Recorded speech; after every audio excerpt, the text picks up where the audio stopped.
Donc bonjour et bienvenue dans cette nouvelle vidéo des livres pour changer de vie. Donc je suis actuellement avec Gauthier Tout le Monde. Bonjour Gauthier. Bonjour. Alors Gauthier a fait en fait récemment un exploit assez intéressant, enfin une aventure intéressante. Vous avez insisté sur le fait que c'est pas un exploit et tout le monde peut le faire. Ça n'est pas du Koh-Lanta, surtout pas. Voilà. C'est que vous êtes parti, alors d'abord je vous présente, vous êtes entrepreneur, vous êtes chef d'entreprise, vous avez une maison d'édition en fait, vous faites des magazines, un sur les timbres et un autre sur l'immobilier, le droit dans l'immobilier. Tout à fait. Donc là on se trouve d'ailleurs dans vos bureaux près de Lille, avec des livres qui sont assez anciens sur les timbres postes. Et vous avez décidé de partir dans une île déserte avec un ordinateur, des panneaux solaires, une connexion satellite et de gérer votre entreprise à distance pendant 40 jours. C'est exactement ça. En fait, l'idée m'est venue lorsque j'ai rejoint Jean-Louis Etienne à Clipperton, c'était en 2005, il y avait des scientifiques qui étaient là, et je m'étais aperçu qu'ils travaillaient avec des panneaux solaires, une éolienne, et qu'ils étaient dans totale autarcie. Donc ça m'a assez bluffé, et mon rêve d'enfant, qui était de partir sur une île déserte, tout d'un coup, a commencé à germer. Je me suis dit qu'en fait c'était possible d'être sur une île déserte, travailler en autarcie. Et après il a fallu un petit peu de temps. Donc j'ai participé au tour du monde du Planète Solar, donc le bateau solaire qui a fait le tour du monde sans consommer d'énergie autre que le solaire. Waouh, ouais. Et donc c'était durant l'étape entre Miami et Cancun, et là encore une fois j'étais bluffé de voir que le solaire ça fonctionnait très bien, que les nouvelles technologies c'était parfait. Et donc là je me suis dit il faut vraiment y aller, c'est possible. Et en décembre 2012, j'étais gare Saint-Lazare, il y a énormément de personnes, c'était un flot humain, c'était décembre, c'était les gens qui étaient avec des cadeaux, etc. Ils avaient tous l'air extrêmement tristes, oppressés, et j'ai trouvé ça absolument redoutable. Oui. Ça fait penser au film L'œuf du serpent, où il y a des gens qui ont l'air très tristes, des images en noir et blanc qui sont terrifiantes. Et j'ai pensé à ça, et je me suis dit, c'est quand même absurde. La plupart de ces gens-là qui travaillent dans les services pourraient peut-être travailler un petit peu à distance chez eux, ce serait possible. Et donc, je me suis dit, ok, on va faire une opération un peu spectaculaire. Et c'est comme ça qu'est né Webb Robinson. Lorsque j'ai pris le métro, je me suis dit, voilà, ce sera Webb Robinson. Je me souviens, c'est entre Pigalle et la barque de Colincourt. Et voilà, c'est né comme ça. C'est là où vous avez eu l'idée du titre. Du nom de l'aventure, du site web. Le son revenu, le bruit des oiseaux, des chants d'oiseaux à Clipperton, le bruit du ressac, tout ça. Alors juste Clipperton, parce que je pense pas que tout le monde connaît, c'est une petite île française. Alors c'est un petit îlot de terre française qui flotte en plein milieu du Pacifique, il n'y a rien autour. Oui. Et elle est peuplée que d'oiseaux et de crabes. Et c'est à peu près 2000 km à l'ouest du Mexique, hein, si je me rappelle bien. Très exactement 1200 km du Mexique. d'Acapulco. Donc c'est au milieu de rien. La France France a ça. Bon. La France a ça, c'est quand même une zone de pêche, permet d'avoir des droits de pêche qui sont assez considérables. C'est une zone qu'elle n'exploite pas beaucoup et que par contre les Mexicains se privent pas pour exploiter. Voilà. D'accord, donc vous êtes allé là-bas, c'est là où vous avez eu le premier déclic, deuxième déclic sur le bateau solaire. Et dans le métro, donc voilà. L'idée du titre, et c'est là où vous vous êtes dit je me lance vraiment et on y va. Voilà. Donc c'était en décembre 2012, hein, ça? Absolument. D'accord. Et donc, vous avez mis combien de temps alors à préparer tout ça, à trouver l'île? Il a fallu 6 mois pour trouver une île qui était pas mal, où les gens m'acceptaient, parce que l'administration indonésienne a un droit de regard. Quand vous êtes dans la presse, un patron de presse, plus un journaliste doublé de tout ça, les gens se disent, oula, il va faire de l'espionnage. Donc on m'a refusé pas mal d'îles. Et puis finalement, grâce à quelqu'un qui s'appelle Alvaro Cerezo, qui est un Espagnol, qui a le site de Castaway, quelqu'un à qui j'ai correspondu par le net. Et puis il m'a dit je vais trouver une île, etc. etc. C'est comme ça que j'ai pu trouver cette île au large de Sumatra. Waouh, ok. Donc vous avez trouvé l'île, c'est bien. Comment vous avez fait les préparations? Comment vous avez pu savoir tout ce dont vous avez besoin sans vous tromper? Parce qu'il ne faut pas se tromper, c'était 40 jours sans voir personne. Il faut un ouvre-boîte ou ce genre de choses. C'est ça. Pour moi, j'avais pas de boîte, donc il fallait surtout des panneaux solaires. Donc là, j'ai bénéficié de l'infrastructure de Planète Solar. Raphaël Donjon, qui était initiateur du projet, avait pas mal d'idées sur ce que je pouvais faire. Donc on a pris 4 panneaux solaires, 2 batteries, 2 ordinateurs, un de sécurité, parce qu'il faut toujours tout doubler sur une île déserte, et puis un téléphone satellitaire et une Turaya pour avoir la connexion satellite. Donc le téléphone satellitaire c'est pour appeler et le Turaya c'est pour avoir la connexion Internet. La data, tout à fait. D'accord. Ok. Donc voilà, Raphaël Donjon m'a accompagné pendant 2 jours, parce que je n'étais pas très doué en technique et je voulais vraiment, le pari c'était vraiment que ça fonctionne, donc il fallait vraiment qu'on soit certain que tout fonctionne bien avant son départ. 2 jours plus tard il est parti, puis après c'était le début de l'aventure. D'accord, donc vous êtes arrivé à 2 sur l'île. Voilà. Ok, donc vous avez volé jusqu'en Indonésie, vous êtes arrivé là-bas, 2 jours de préparation, et après c'est le grand saut. Voilà, tout à fait. Ok, et vous avez d'ailleurs raconté tout, enfin pas tout, mais vous avez partagé énormément sur votre page Facebook, de là-bas, sur votre blog aussi, on pouvait suivre, il y a des gens qui ont pu suivre, il y a les médias qui ont beaucoup relayé l'information, c'est comme ça que je vous ai découvert d'ailleurs. Alors, racontez-nous un petit peu comment ça s'est passé sur place. C'était une petite île, genre de... Alors c'est une île de 700 mètres de long, 500 de large, donc c'est Waouh, ouais, c'est vraiment... petit, hein, voilà, avec une jungle extrêmement dense au milieu, Mhm. qui était peuplée de serpents, de varans, d'oiseaux aussi, plus sympathiques. Mhm. Et puis sur le pourtour, une plage qui était toujours recouverte à marée haute, parce que c'était vraiment un petit anneau de terre qui flottait sur pas grand-chose. Et Donc, zéro être humain. Zéro être humain, qui était vraiment la condition pour aller sur place. Il fallait vraiment que j'ai aucun contact avec la civilisation. Wow. Dans Web Robinson, il y a à la fois Web, les nouvelles techno, et puis il y a aussi Robinson qui est resté quand même pas mal de temps tout seul, donc je voulais vraiment être seul. Voilà. D'accord, donc comment ça s'est passé les premiers jours? Affreusement mal. C'est vrai. Parce qu'en fait, j'étais parti au moment de la pire saison, c'était la saison des pluies. Et donc j'ai eu des orages absolument monstrueux tous les soirs, une partie de la journée. Et quand vous devez travailler face à l'océan, parce qu'il n'y a que là où j'avais la connexion Internet, là vous vous rendez compte que ça devient très compliqué de travailler. Donc je travaillais en partie dans la tente, qui logeait le matériel technique. Mhm. J'avais un hamac pour dormir, et puis c'était tout. Mais quand il pleut beaucoup, qu'il y a des orages qui sont très forts, les orages ici, même dans les Alpes par exemple, ça paraît monstrueux, mais là, en Asie, c'est parfois prodigieusement terrible. Donc il a fallu s'acclimater pendant 15 jours à une nature qui était carrément hostile. Et après, on s'aperçoit qu'on s'habitue à tout. Et à la fin, je n'avais même pas peur. Des gros orages, des pluies torrentielles, ça ne faisait pas grand-chose.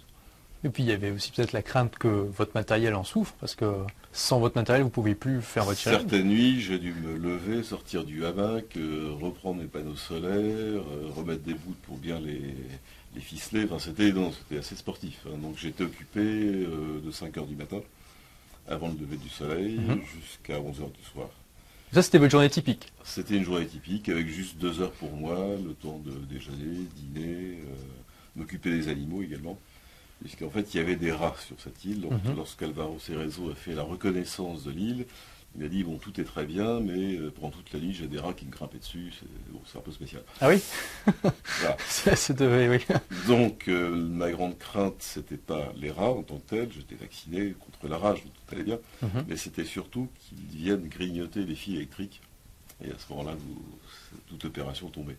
Donc, on a décidé de louer un chien, un gros, et des chats. Ils ont fait leur travail magnifiquement, puisqu'en fait, j'ai pas vu un seul rat. Donc oui, voilà, ça vous a. Cette expérience, c'était aussi une manière de vivre un petit peu à l'ancienne. Alors avec les nouvelles technologies, mais je veux dire, on voit que les animaux comme les chats et les chiens, bah, c'était les premiers domestiqués, c'était pas pour rien. C'est parce que ça a aidé vraiment les êtres humains dans une nature qui était hostile. Et vous avez pu revivre ça en partie et voir à quel point c'est des compagnons utiles pour l'homme. Pas seul avec des animaux, je leur parlais tout le temps. Oui, ça c'est intéressant. Donc de ce point de vue-là, c'était très bien.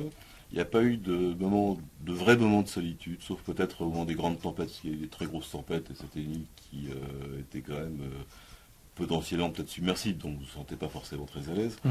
Donc il y a eu ces peurs-là, mais jamais vraiment de sentiment de solitude. D'isolement, oui, de solitude, sûrement pas.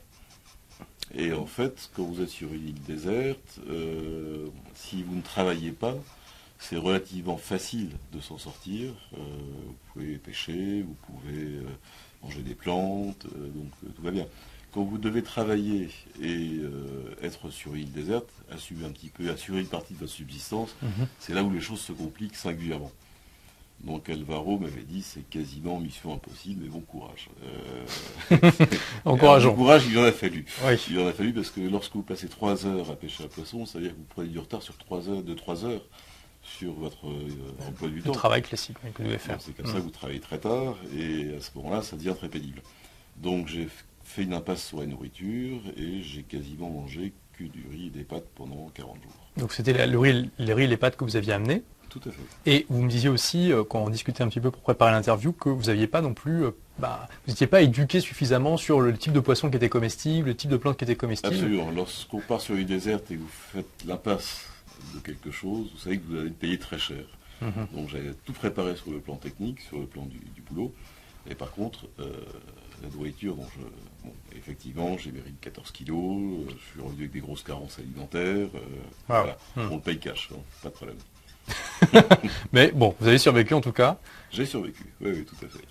Et alors, est-ce qu'il y a des moments où vous avez eu vraiment peur, un moment, pendant votre séjour ou... Au départ, vous voyez des serpents qui sont potentiellement mortels. On dit, ouais. Mais on ne cherche pas les rencontres, ni le serpent ni vous. Donc, après tout, tout va bien. Donc, les animaux, en tant que tels, les varans, sauf si vous avez un petit coup de langue sur une plaie, là, effectivement, il est temps de partir en urgence à l'hôpital. Parce qu'ils ont la langue qui est venimeuse. Donc, c'est très dangereux. Mais le varan non plus ne cherche pas trop votre compagnie. Ouais. La nourriture, oui, ça c'est certain. Les autres animaux, oui. Et les varans ont tué plus de 11 chats. J'ai des chatons qui sont nés à ce moment-là, donc ils ont tous tué. J'avais une poule pour pondre des œufs, malheureusement. Elle a peu le temps. Oui, puis il était un peu stressé, la pauvre. Et après, donc, a été mangée par un varan. Ouais. Il y avait un coq qui était là pour lui tenir compagnie, il a été également mangé. Donc, les animaux ont payé. J'avoue que je ne pensais pas qu'on aurait trouvé des varans sur l'île. Et effectivement, on est revenu moins nombreux qu'on était partis. D'accord, donc c'était plus dangereux pour les animaux que pour vous. Oui, tout à fait. Alors, qu'est-ce qui s'est passé au niveau de la gestion de votre entreprise? Est-ce que vous avez réussi sans problème à assurer le service minimum ou il y a eu des petits problèmes par rapport à ça? On n'a strictement rien changé à nos habitudes de travail. Moi, j'avais numérisé énormément de choses. J'avais des connexions possibles par Skype, par téléphone et beaucoup par mail. Donc on a bouclé les 3 magazines, normalement, avec la même pagination, j'ai écrit le même nombre d'articles, etc. Sauf que c'était parfois très difficile de travailler quand il fait 35 degrés à l'ombre. On peut l'imaginer, oui. Que parfois il fait beau, que ça peut être tentant de faire autre chose, donc il faut s'imposer une grosse discipline de travail. Et puis, lorsque vous commencez à avoir des carences alimentaires, c'est là où vous apercevez que ça devient très compliqué de travailler normalement. Est-ce qu'on peut mettre 1 heure en temps normal? On va mettre 5 heures ou 3 heures ou 2 heures pour le faire. Alors ça c'est là où ça devient un peu compliqué pour celui qui est sur l'île. Au niveau des relations avec la société, on avait bien préparé le projet. C'est un projet vraiment collectif. Personne ne voulait aller à la place, donc je suis parti. Et donc on a bien fonctionné. Il y a eu une bonne fluidité, on a eu de très bons rapports par mail. On voyait souvent des mails du week-end. Alors est-ce que tout va bien? Tu tiens bien? Enfin bon, c'était vraiment très sympathique et ça a bien soudé l'équipe. Voilà. Donc le travail à distance, c'est extraordinaire dans ces conditions-là. On l'a voulu extrême parce qu'il fallait que ça passe dans les médias et qu'on le popularise. En revanche, 40 jours, lorsqu'on est responsable de sa société, c'est un peu un maximum. Au-delà, ça devient un peu compliqué. D'accord, vous n'auriez pas pu rester 90 jours par exemple. Alors déjà, j'avais un conseil d'administration un peu plus tard, donc je ne pense pas que mes actionnaires avaient très envie d'aller sur l'île. On aurait pu le faire par Skype, mais il y a quand même des choses à signer. Et là aussi, quand on parle de signature, lorsqu'on part comme ça, vous êtes obligé de déléguer. Et notamment pour tout ce qui est chèque. D'habitude, je signe tous les chèques de la société. Là, j'ai dû déléguer auprès de 2 personnes. Donc ça veut dire que vous faites confiance. Et tout le problème du travail à distance, c'est que beaucoup de patrons de société ne font pas confiance. Ils sont persuadés que lorsque vous n'êtes pas derrière le dos des gens, ils ne foutent rien. Voilà. Là, ça tombe bien, j'étais à 10 000 km, donc j'avais peu de chance de savoir si ça marchait bien. Sauf que dans la presse, on voit vite si un magazine tient la route ou pas, s'il est bien fait, s'il est bien maquetté, s'il est dense. Donc on ne peut pas non plus trop tricher à ce niveau-là. Oui, votre équipe vous envoyait la maquette au format PDF, je suppose. Donc ça vous permettait de vérifier que tout était OK. Absolument. D'accord. Waouh. Donc il n'y a plus de soucis au niveau du matériel, de la connexion, tout ça, tout s'est passé comme vous vouliez. Sauf que vous ne pouviez pas vous connecter de la jungle, mais sur la plage, c'est ce que vous me disiez. La Turaya fonctionnait très bien. Le téléphone Iridium, c'était parfois un peu compliqué. D'accord. Ça ne marche pas à chaque fois. Et quel budget vous avez eu de communication à peu près sur ces 40 ans? J'ai eu la chance d'être sponsorisé, donc j'ai pas eu un budget normal de télécommunication. Je payais pas grand-chose. Pour les panneaux solaires, c'est un peu la même chose. On est prêté, donc au niveau coût pour la société, il n'y en a pas eu. D'accord. Donc voilà, ça c'était aussi le but pour une petite société. On n'avait pas dépensé beaucoup d'argent dans ce genre de projet, puisqu'il fallait quand même préserver les équilibres économiques, donc on les a totalement préservés. Waouh, ok. Et donc votre productivité, elle s'en est ressentie, ce que vous disiez, au fur et à mesure avec les carences alimentaires, etc. Donc au final, au bout de ces 40 jours, vous avez eu l'impression que vous avez loupé des opportunités au niveau de votre entreprise? Il y a eu des choses qui se sont moins bien passées que ça aurait dû, ou finalement, c'était pas si grave? Aucune, tout s'est très très bien passé. Au contraire, même nos clients étaient contents, nos fournisseurs fournisseurs aussi m'envoyaient des mails, est-ce que ça va, tout va bien, etc. Donc les relations ont été extraordinaires aussi, voilà. Extraordinaires. Waouh. Alors, vous avez fait ça pour promouvoir le travail à distance. Bon, c'était un peu des conditions extrêmes. Je ne pense pas qu'il y a beaucoup de gens qui ont envie de partir dans une île déserte comme ça. Par contre, dans une île avec une infrastructure normale, une connexion Wi-Fi, de l'électricité, sans doute que oui. Est-ce que vous avez déjà eu des retours de personnes qui ont été inspirées par votre exemple? C'était il n'y a pas longtemps, il y a juste 3 mois que vous êtes revenu là. Même lorsque j'étais sur place, j'ai eu quelques mails, alors surtout d'anglo-saxons, qui étaient parfois, il y a un qui je crois était au Darfour, dans des conditions qui n'étaient pas très faciles. Ouais. Un autre qui était en Éthiopie, qui vivait un peu la même chose, mais c'était des gens qui n'étaient pas responsables de société. C'était en général des journalistes, des auto-entrepreneurs, donc qui n'avaient pas la responsabilité d'une société. Et on a échangé pas mal, oui, c'était très intéressant. C'est vraiment quelque chose qui est en train de se développer, et ces espèces de bureaux de maths, c'est quelque chose de fascinant. Comme vous le dites, aujourd'hui, il y a beaucoup de personnes qui pourraient travailler à distance, au moins partiellement, ne serait-ce que par exemple un jour par semaine, et elles ne se rendent pas compte. Elles ne sont pas encore vues qu'on pouvait faire ça. Donc ça, c'est pour ça aussi que je voulais vous interviewer, c'est parce que c'est un merveilleux exemple de ce que les nouvelles technologies permettent de faire. Oui, absolument. Et j'espère que voilà, cette interview va vous inspirer à eh bien, voyager un peu plus. Vous n'êtes pas obligé d'avoir une entreprise qui est conçue pour fonctionner sur Internet. Hein. Votre entreprise, elle est classique, elle n'a pas du tout été conçue pour ça à la base. Tout à fait. Et vous avez juste adapté ça pour votre projet. Est-ce que vous pourriez pas du coup vous dire, je sais pas, peut-être pour un prochain défi, je vais partir vivre 3 mois ou 6 mois quelque part sans forcément être dans une île déserte, mais juste dans un pays pour apprécier un petit peu un autre style de vie? C'est compliqué pour moi. Par rapport au conseil d'administration et ce genre de choses. Je ne fais pas les conseils d'administration tous les jours, mais il y a quand même une nécessité d'avoir des contacts physiques. Donc 3 mois c'est trop long. Par contre, ce serait quoi votre maximum, vous pensez? 40 jours c'est un max, je pense. Mais est-ce que si vous avez dit il y a quelques années, tu peux partir 40 jours dans une île déserte, vous auriez dit c'est possible? Non. C'est peut-être juste une limite à dépasser. Non, déjà, il n'y avait pas de nouvelle technologie il y a quelques temps. C'est vrai, le solaire ne fonctionnait pas très bien, donc c'était un rêve impossible au départ. Il est devenu, mais il n'était pas du tout au départ. Donc, il y a beaucoup de chefs d'entreprise qui peuvent voir ce genre de choses et se dire non, c'est pas pour moi. Ce gars-là doit avoir quelque chose de spécial ou son entreprise. Il faut avoir la bougeotte, hein, il faut aimer des conditions. Je n'aurais pas pu partir sur une île avec une grosse infrastructure. Il fallait vraiment des conditions très sommaires. C'était votre rêve. Ouais. Et je pense qu'en janvier de l'année prochaine, je partirai dans le désert de Man avec cette fois-ci. C'est dans quel pays ça? Oman, c'est Oman. Donc je serai au sud de Mascate, qui est la capitale. D'accord.